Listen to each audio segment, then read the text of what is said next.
प्रिय छात्रों नमस्कार। आरसीसी में आपका स्वागत है। तो दोस्तों आज के वीडियो में हम आपको वर्ग 7वीं का गणित प्रश्नावली 4.3 का प्रश्न संख्या 2 से हल करके बताएंगे।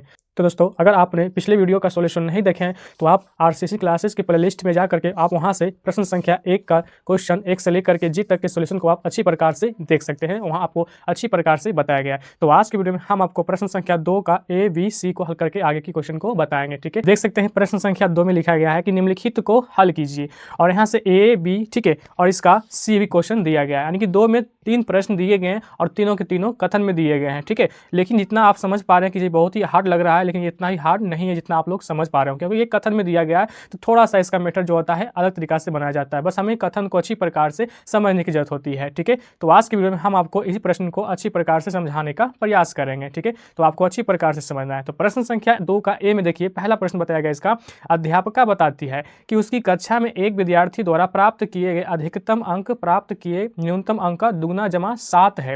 मतलब इस लाइन को आपको अच्छी से पहले समझना है। पहले तो क्या बताया गया, प्रश्न को आपको अच्छी प्रकार से समझना है। अध्यापिका बताती है, ठीक है, कि उसकी कक्षा में एक विद्यार्थी द्वारा प्राप्त किए गए अधिकतम अंक, मतलब उस कक्षा में जो परीक्षा होता है या टेस्ट होता है उसका प्राप्त किए गए अंक जो होता है उसका न्यूनतम अंक का दुगना होता है, मतलब कम वाले से ज़्यादा हो जाता है। ठीक है, तो जमा 7 है, तो प्राप्त किए गए अधिकतम अंक 87 है। मतलब उस परीक्षा में सबसे अधिकतम अंक कितना हो जाता है, 87 होता है। तो प्राप्त किए गए न्यूनतम अंक क्या होगा, मतलब हमें इस प्रश्न में न्यूनतम अंक ज्ञात करना है। तो आपको पहले हमने बता रखा है कि हमें जो ज्ञात करने कहा गया है उसी क्वेश्चन को हमें मान लेना है। ठीक है, क्योंकि हमें ये पता नहीं और हमें ये निकालना है न्यूनतम अंक, तो इसी को हम मान लेते हैं पहले। ठीक है, तो लिखेंगे यहाँ पे 2 का, ठीक है, 2 का ए में लिखेंगे हल। इस तरह से पहले आपको लिखना है। और माना, यहाँ पे लिखेंगे अब माना, क्या मानेंगे, हमें न्यूनतम अंक नहीं पता है तो हमें यहाँ पे मान लेना है वह न्यूनतम अंक x है। ठीक है, मान लेंगे, यहाँ लिखेंगे वह, ठीक है, वह न्यूनतम। ठीक है, इस तरह से आपको मान लेना है न्यूनतम अंक, क्योंकि हमें पता नहीं इसको निकालना है तो मान लेते हैं कितना, x मान लेते हैं। ठीक है, इसके अनुसार से हमने मान लिया। आगे कहा गया था इस क्वेश्चन में कि प्राप्त किए न्यूनतम अंक, यानी जो आप इसके ज्ञात कीजिएगा उसका कितना है, दुगना है। तो हमें क्या करना, इसी में क्या कर देना है, 2 गुना कर देना है। दुगना मतलब x में गुना कर देना है। ठीक है, चलिए इसे थोड़ा सा ऊपर कर लेते हैं। ठीक है, इस तरह से x में हमें क्या कर लेना है, 2 गुना कर देना है। आगे कहा गया है कि जमा 7 है, जमा मतलब कि प्लस। ठीक है, तो इसी में क्या कर लेना है, प्लस 7 कर लेना है। तो प्रश्न के अकॉर्डिंग यहाँ तक लिखा चुका है। आगे कहा गया प्राप्त किए गए अधिकतम अंक 87 है। अब इन्हें जो ज्ञात हुआ इसमें जो अधिकतम अंक कितना हो रहा है, ये 87 हो रहा है। ठीक है, तो हमें अब वो न्यूनतम अंक ज्ञात करना है, यानी x का मान ज्ञात करना है। तो इसके लिए हमें क्या करना होगा, पहले तो हमें 2x को कॉमन करना होगा। ठीक है, अब यहाँ से लिखेंगे 87, अभी प्लस 7 है, इसको पक्षांतर करेंगे। ठीक है, तो जब पक्षांतर होता है तो माइनस में ये साइन बदल जाता है। ठीक है, यानी कि 7 प्लस में पक्षांतर होने पे माइनस हो जाएगा, ये आपको याद होनी चाहिए। ठीक है, अब यहाँ से हमें लिखेंगे 2x को सेम लिखेंगे। अब 87 माइनस 7 करेंगे तो ये कितना आ जाएगा, 80 आ जाएगा। ठीक है, अब यहाँ से हमें पुनः x को कॉमन निकालना है। ठीक है, तो यहाँ पे लिखेंगे 80। ठीक है, उसके बाद बटे में आ जाएगा 2। ठीक है, अब 2 को भाग करेंगे 80 से तो कितना बार कटेगा, ये कितना आएगा, 40 बार में आएगा। ठीक है, तो x का मान क्या आ गया, 40। तो आप देख सकते हैं वह न्यूनतम अंक कितना हो गया, 40 हो गया। तो आप यहाँ लिख सकते हैं अतः, अतः वह न्यूनतम अंक यानी x का मान कितना आ गया, 40। ठीक है, तो इस तरह से जो है आप आसानी से हल कर सकते हैं। ठीक है, चलिए इसे थोड़ा सा ऊपर कर लेते हैं क्योंकि आपको दिखा होगा नहीं। ठीक है, ये देखिए इस तरह से जो है आप आसानी से हल इसे कर सकते थे। आप चाहें तो इसका स्क्रीनशॉट ले सकते हैं। ठीक है, तो बी नंबर में देखिए यहाँ पे बताया गया है, ठीक है, किसी समद्विबाहु त्रिभुज में, अब देखिए यहाँ पे समद्विबाहु बोला गया है, तो समद्विबाहु त्रिभुज किसे कहते हैं ये तो आपको पीछे की वीडियो में बताया गया है और आपको पता ही होगा किसे कहते हैं। ठीक है, तो हमें कहा गया प्रश्न में कि किसी समद्विबाहु त्रिभुज में आधार कोण बराबर होते हैं। ठीक है, तो शीर्ष कोण 40 डिग्री है, तो इस त्रिभुज के आधार कोण क्या है, यदि कीजिए कि त्रिभुज के तीनों कोणों का योग 180 होता है। ठीक है, तो ये तो आपको पता है और यहाँ आपको हिंट के रूप में भी इस चीज़ को दिया गया है। तो अब हमें इस प्रश्न को हल करना है। ठीक है, तो चलिए आपको पेज पे हम आपको समझाते हैं कि इसको कैसे हल करना है।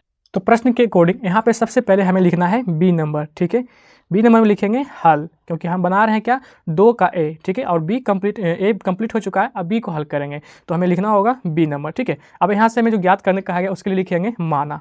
ठीक है, क्योंकि जो हमें पता नहीं है उसमें मान कर ही इसे बनाया जाता है। ठीक है, तो लिखेंगे माना त्रिभुज का, ठीक है, यहाँ पे लिख लेते हैं त्रिभुज का, ठीक है, प्रत्येक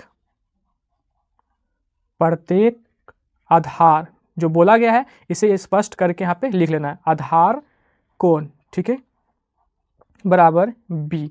अब देखिए यहाँ पे हमने आधार कोण कितना मान लिया है बी, क्योंकि यहाँ पे जो क्वेश्चन था आप देख सकते हैं प्रथम कोण का मान दिया हुआ है 40, इसलिए इसका ए हो गया 40, तो हमें बी मानना पड़ेगा, ठीक है। तो हमने मान लिया यहाँ पे बी। उसके बाद आगे यहाँ पे लिख लेते हैं, क्योंकि ये मान दिया हुआ है सिर्फ 40 है ना यहाँ पे, तो यहाँ पे लिख लेते हैं ए, ठीक है। ये कितना होगा 40 डिग्री। तो इस तरह से हमें यहाँ भी दर्शा लेना है। अब हम जानते हैं, क्या जानते हैं, प्रश्न के अकॉर्डिंग यहाँ पे लिखा गया है नोट में, ठीक है, कि त्रिभुज के तीनों कोणों का योग कितना होता है 180 डिग्री। तो हमें इसी चीज़ को यहाँ पे लिख लेना है, ठीक है। या इसको थोड़ा सा यहाँ पे कर लीजिए, इसको ऐसे लिखेंगे, क्योंकि यहाँ पे बोला गया है प्रश्न में ही देख सकते हैं यहाँ पे, ठीक है, इस त्रिभुज के आधार कोण क्या है, जैसे कि प्रश्न में यहाँ पे बताया गया था, ठीक है, कि आधार कोण बराबर होते हैं। तो आधार कोण नीचे का बताया गया है, जैसे कि फिगर में समझिए, यहाँ पे बना देते हैं, ठीक है, ये समद्विबाहु त्रिभुज। तो यहाँ पे एक कोण का मान दिया हुआ है, एक कोण का मान दिया हुआ है, मान लीजिए 40 दिया हुआ है, तो हमें आधार कोण निकालना है, ये दोनों का निकालना है, ठीक है। तो मान लेते हैं ये ए हो गया, ये बी हो गया, ये सी हो गया। तो देख सकते हैं एक दोनों को क्या हो रहा है, दोनों बराबर हो रहा है ना। तो इसको हम लिख सकते हैं बी बराबर सी, क्योंकि बराबर हो रहा है। तो इसी तरह से यहाँ पे इस प्रश्न के अकॉर्डिंग हमें यहाँ पे कर लेना है, ठीक है। यहाँ लिखेंगे बी बराबर सी।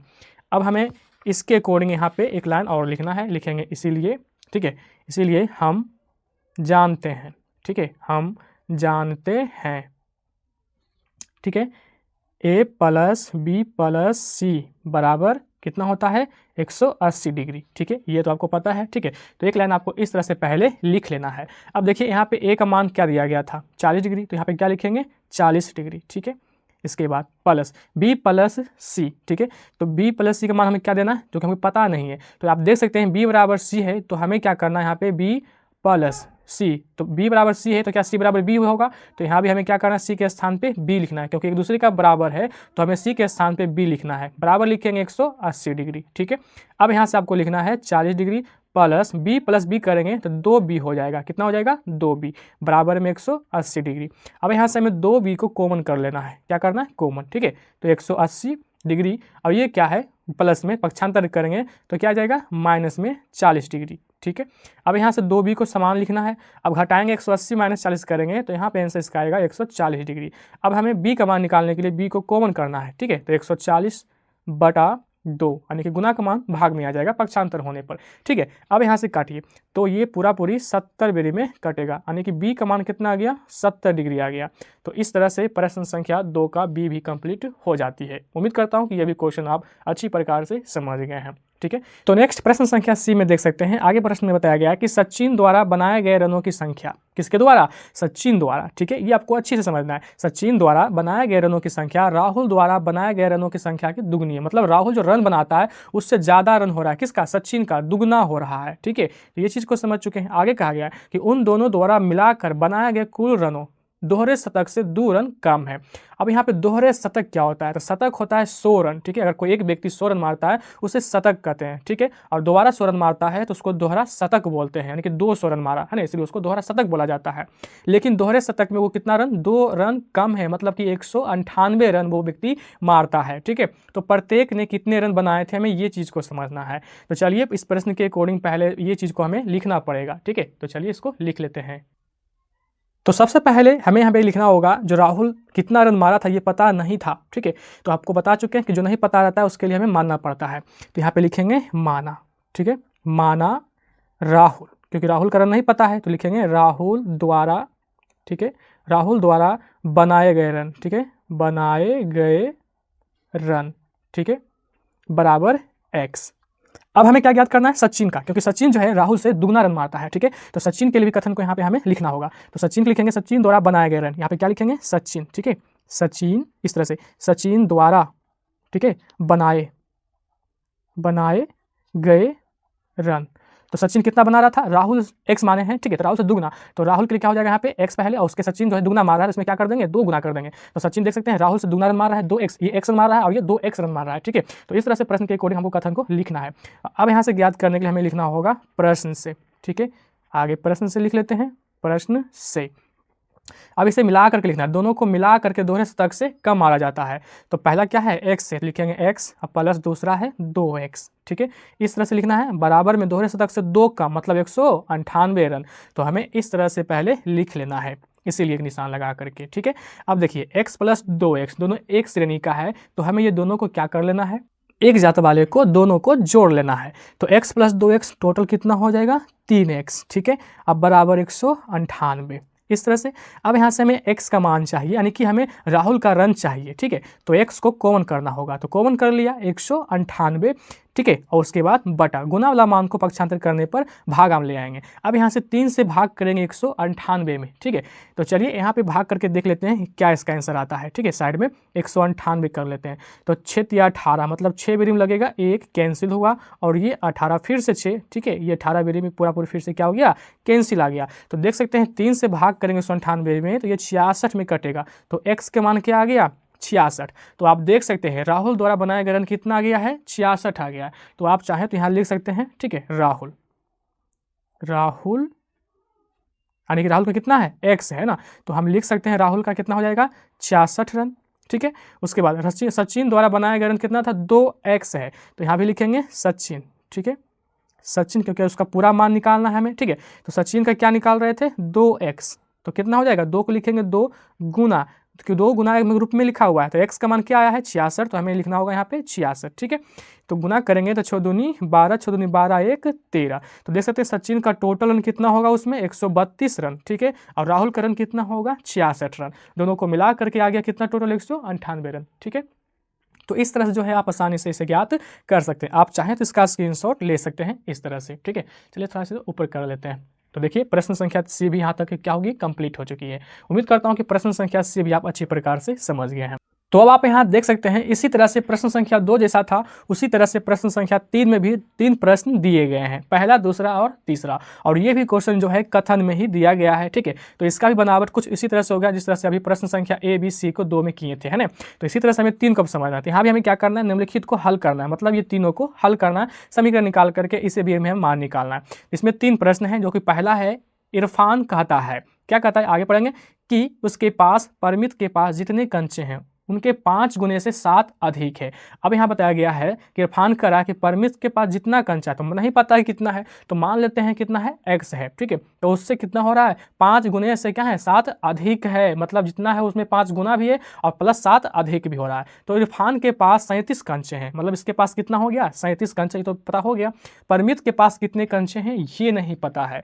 तो अभी आपको प्रश्न संख्या 2 में बताए थे, है ना, कि जो हमें पता नहीं होता है उसके लिए हमें क्या करना होगा x मान लेना होगा, ठीक है।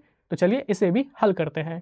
तो प्रश्न के अकॉर्डिंग आपको अपने कॉपी पे लिखना है सबसे पहले क्या परमित के पास कितने कंचे हैं, तो ये नहीं पता है, इसे निकालना है, तो इसी को मानते हैं पहले, ठीक है। लिखेंगे माना परमित के पास कुल कंचे की संख्या x, ठीक है, क्योंकि हमें ये निकालना है, तो इसी को पहले अपनी कॉपी पे लिखना है।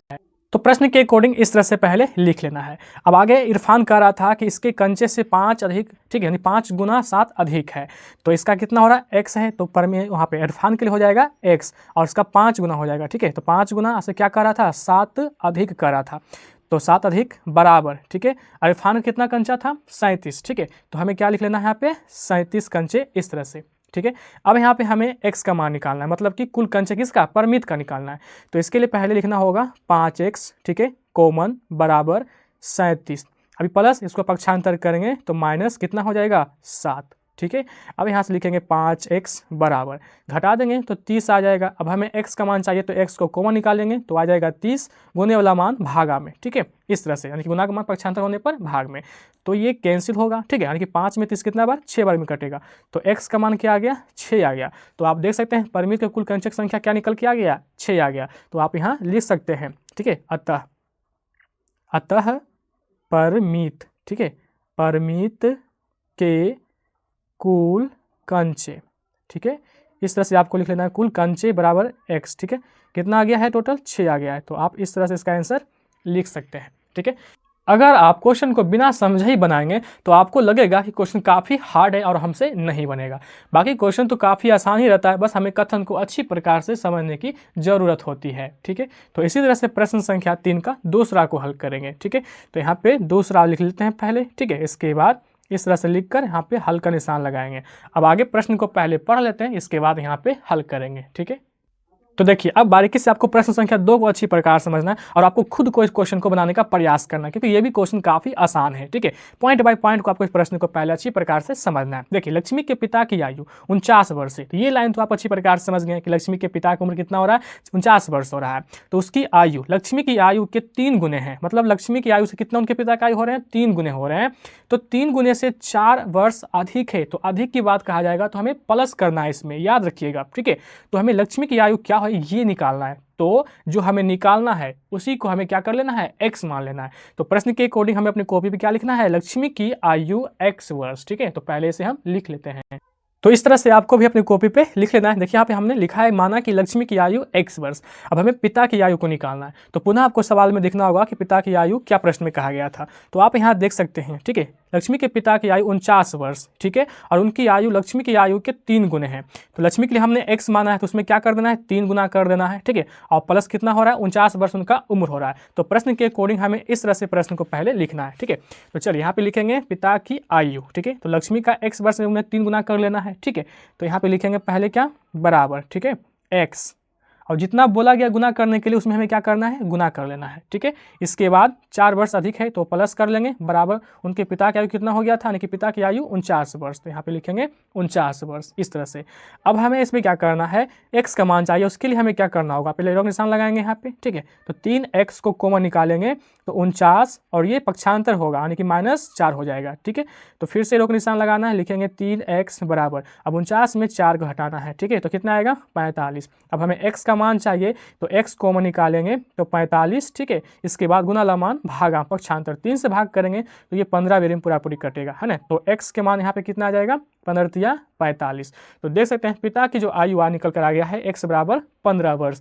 ठीक है, तो इस तरह से जो है आप इजली क्वेश्चन को आसानी से हल कर सकते हैं। ठीक है, चाहे तो आप इसका स्क्रीनशॉट ले सकते हैं या वीडियो को पॉज करके भी लिख सकते हैं। ठीक है, तो इसी तरह से प्रश्न संख्या 3 के तीसरा को हल करेंगे। ठीक है, तो नेक्स्ट प्रश्न संख्या 3 में देखिए यहाँ पे क्या कथन बताया गया है। ठीक है, सुंदर ग्राम के निवासियों ने अपने गांव के एक बाग में कुछ पेड़ लगाए। आप कहाँ के देख सकते हैं प्रश्न में, सुंदर ग्राम के निवासियों ने अपने गांव में एक पेड़ लगाए हैं। ठीक है, यहाँ तक तो प्रश्न को आप समझ गए, इसमें कुछ भी ऐसा कुछ विशेषणीय नहीं है, बस सुंदर ग्राम में एक अपने गाँव निवासी लोग अपने गाँव में क्या किए हैं, एक पेड़ लगाए। तो ये कथन को तो आप इजिली समझ चुके हैं। इनमें से कुछ पेड़ फलों के पेड़ थे, मतलब जो पेड़ लगाए गए उनमें कुछ पेड़ जो है फलों वाले, मतलब उसमें फल लगेंगे। ठीक है, तो वो पेड़ हैं, पर कितना है ये भी पता नहीं है। उन पेड़ों की संख्या जो फलों के नहीं थे, फलों वाले पेड़ों की संख्या के तिगुने हैं, मतलब कि उसमें कुछ बिना फल वाले हैं और बिना फल देने वाले हैं। तो इसमें कहा गया, एक बार पुनः इसको समझते हैं, कहा गया कि उन पेड़ों की संख्या जो फल के नहीं थे, मतलब फल देने वाला नहीं थे, फलों वाले पेड़ों की संख्या के तिगुने हैं, मतलब जो फल देने वाले पेड़ हैं उनसे ज़्यादा है। कितना ज़्यादा, 3 गुने ज़्यादा है। ठीक है, और 2 अधिक भी थी। ठीक है, आदि ऐसे पेड़ों की संख्या जो फलों के नहीं थे 77 है। मतलब ये कंफर्म हो चुका है कि अब जो है फल देने वालों पेड़ों की ना संख्या में कितना ज़्यादा है, 77 है। तो लगाए गए फलों के पेड़ों की संख्या क्या थी। अब हमें ये ज्ञात करना है कि जो उसमें पेड़ लगाया गया है कितना पेड़ है फल देने वाला, हमें ये चीज़ को ज्ञात करना है। तो सबसे पहले यहाँ पे लिखेंगे माना फलों के, ठीक है, यहाँ लिखेंगे माना फल देने वाले पेड़ों की संख्या बराबर x। पहले ये चीज़ को हमें लिख लेना है। ठीक है, तो चलिए प्रश्न के अकॉर्डिंग अपने कॉपी पे इस तरह से पहले लिख लेते हैं। ठीक है, तो यहाँ हमें क्या करना है, अब प्रश्न के अकॉर्डिंग यहाँ पे लिखना है माना। ठीक है, जो प्रश्न में कहा गया है उसको लिखना पड़ेगा माना। ठीक है, माना फलों, ठीक है, माना की फलों, ठीक है, फलों की पेड़ों की संख्या।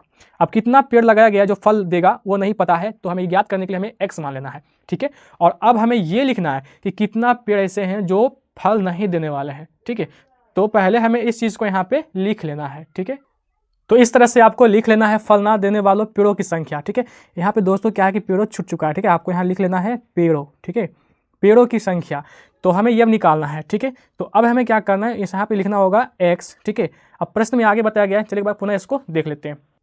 तो आप यहाँ पे देख सकते हैं, यहाँ बताया गया कि फलों वाले पेड़ों की संख्या के तिगुने हैं। तो अभी पेड़ों की संख्या कितना ये भी पता नहीं था, तो हमें क्या करना है, इसमें तिगुना करना है। तो फलों की पेड़ों की संख्या x है, इसमें क्या कर देना है, तिगुना कर देना है। तो 3 गुना कर लिए। ठीक है, उसके बाद 2 अधिक था तो 2 अधिक। ठीक है, इसके बाद आगे कहा गया था टोटल पेड़ फल ना देने वाले की संख्या, यानी कि फल जो पेड़ कितना है वो नहीं दे रहा है उसका संख्या कितना था, 77 था। तो यहाँ पे हमें क्या कर लेना है, 77 इस तरह से लिख लेना है। अब हमें यहाँ पे लिखना होगा 3x को कॉमन के रूप में, ठीक है। इसके बाद बराबर 77 प्लस 2 को पक्षांतर करेंगे तो -2 हो जाएगा, ठीक है। अब यहाँ से लिखेंगे 3x बराबर 77 - 2 करेंगे, ठीक है। तो यहाँ पे कितना आ जाएगा, 75 इस तरह से आ जाएगा, ठीक है। अब यहाँ पे हमें x का मान चाहिए, इसके लिए क्या करना होगा, यहाँ पे हमें x को कॉमन करना है, ठीक है। तो लिखाएगा यहाँ पे क्या, 75 गुना का मान भागा में आएगा 75, ठीक है, यानी कि 3, तो 3 से भाग करेंगे तो कितना आ जाएगा, 25 आ जाएगा। तो x का मान कितना आ गया, 25 आ गया, ठीक है। तो अब आप यहाँ पे देख सकते हैं फल देने वाली पेड़ों की संख्या क्या हो चुका है, 25 आ चुका है, ठीक है। तो कितना आसान था इसे ज्ञात करना, ठीक है। तो इस तरह से प्रश्न संख्या C भी आप कंप्लीट कर लिए, ठीक है। तो नेक्स्ट और आखिरी प्रश्न है इस अध्याय का, ठीक है। प्रश्न संख्या 4 में देखिए, निम्नलिखित पहेली को हल कीजिए। मतलब ये क्वेश्चन जो है पहेली की जैसा है, लेकिन ये थोड़ा उतना भी हार्ड नहीं है, पहेली जैसा है पर काफ़ी आसान इसे समझना। देखिए यहाँ पे कहा गया है मैं एक संख्या हूँ। अब देखिए यहाँ पे कहा गया मैं एक संख्या हूँ, लेकिन ये पता नहीं है। तो आपको हम पहले ही बता रखे हैं कि जो पता नहीं होता है उसके लिए एक्स माना जाता है, ठीक है। तो चलिए लाइन बाय लाइन को पहले यहाँ पे लिखते जाते हैं ताकि आप उसको अच्छी प्रकार से समझ सकें, ठीक है। तो यहाँ कहा गया मैं एक संख्या हूँ, तो नहीं पता है उस संख्या कौन है, तो यहाँ लिखेंगे माना, ठीक है। यहाँ पे लिखना होगा माना वह संख्या, ठीक है, वह संख्या बराबर x मान लेते हैं। आगे क्या गया, मेरी पहचान बताओ। तो हमें ये बताना है कि वो संख्या कौन है, तो मुझे 7 बार लो, ठीक है। क्या कहा गया इसमें, मुझे 7 बार लिखने कहा गया है।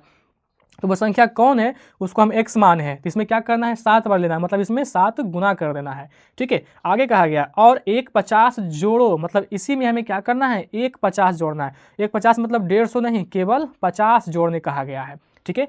और 1 50 जोड़ो, हमने यहाँ पे 50 को भी जोड़ लिया। आगे कहा गया है एक तिहरे शतक तक पहुँचने के लिए, अब तिहरे शतक तक हमें पहुँचने के लिए आपको अभी भी 40 चाहिए, मतलब 300, तिहरे शतक मतलब 300 रन जाने के लिए हमें क्या करना है, यहाँ पे 40 और जाना है। क्या कहा गया, 40 चाहिए, तो 40 इसमें और ऐड करेंगे, ठीक है। और तिहरे शतक पहुँचाने के लिए मतलब 300। तो इस तरह से पहले इसका कथन के लिए हमें समीकरण इस तरह से पहले बना लेना है। अब इसमें हमें x का मान चाहिए, ठीक है। तो चलिए यहाँ पे हल करेंगे। पहले लिखना होगा 7x प्लस, ठीक है, ये दोनों को जोड़ेंगे तो 90 बराबर 300, ठीक है। अब हमें क्या करना है, 7x को लिखेंगे पहले, 7x कॉमन के रूप में, ठीक है। तो ये लिखाएगा यहाँ पे 300 प्लस 90 पक्षांतर करेंगे तो माइनस हो जाएगा, ठीक है। इसीलिए 7x फिर से, उसके बाद 300 में घटाएंगे 90 को, तो 0 में 0 घटाएंगे तो 0, ठीक है। 10 में से 9 गया तो 1, ठीक है, और ये 2। अब हमें x का मान चाहिए, तो x को कॉमन करेंगे, लिखेंगे 210 गुना वाला भागा में आ जाएगा, यानी कि इस तरह से। तो काटेंगे तो 7 मतलब 30 बेरी में ये पूरा पूरी क्या हो जाएगा, कट जाएगा। तो वह संख्या ज्ञात हो चुका है, वो संख्या कौन है, ठीक है, कौन है, 30 है ना। तो लिख लेते हैं अतः, ठीक है, अतः वह संख्या, यानी कि x बराबर कितना, 30 हो गया। तो आप यहाँ देख सकते हैं कितना आसान था इस क्वेश्चन को हल करना, इस पहेली को, ठीक है। दोस्तों प्रश्नावली 4.3 में आज की वीडियो में प्रश्न संख्या 2 से 4 तक का सॉल्यूशन अच्छी प्रकार से कंप्लीट हमने यहाँ पे करवा दिया है। उम्मीद करता हूँ कि आपको सभी प्रश्न जो है अच्छी प्रकार से समझ में आ गई है, ठीक है। तो इसी तरह से अगले वीडियो में हम आपको बताएंगे अगले चैप्टर का सॉल्यूशन। तब तक के लिए धन्यवाद।